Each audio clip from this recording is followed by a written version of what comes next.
মাই weight loss journey day 5। ভোরবেলা 5টার সময় ঘুম থেকে উঠে আগেই ফ্রেশ হয়ে নিলাম হাঁটতে বেরোনোর জন্য, তারপরে এক্সারসাইজ করব।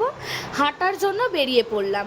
এই ভোরবেলাতে হাঁটতে বেরোতে সত্যি প্রচণ্ড ভালো লাগে। রাস্তা থাকে যেমন ফাঁকা, আর ভোরের ওই ঠান্ডা ফুরফুরে হাওয়া আমার তো দারুণ পছন্দের। ফিরে এসে নিয়ে নিলাম 1 গ্লাস চিয়া সিড ওয়াটার। তারপরে ব্রেকফাস্টে আমি নিয়েছিলাম অনেক সবজি দিয়ে বানানো ওটস অমলেট।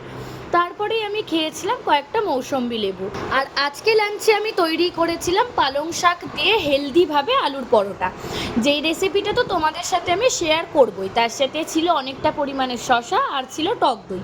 এটাই ছিল দুপুরের লাঞ্চ। তারপর অফিস থেকে ফিরে এসে রাতে আমি নিয়েছিলাম ছোলা আর কাবলি ছোলা মিশিয়ে শসা পেঁয়াজ টমেটো দিয়ে একটা স্যালাড, যেটা সত্যি অনেকটা পেট ভর্তি রাখে।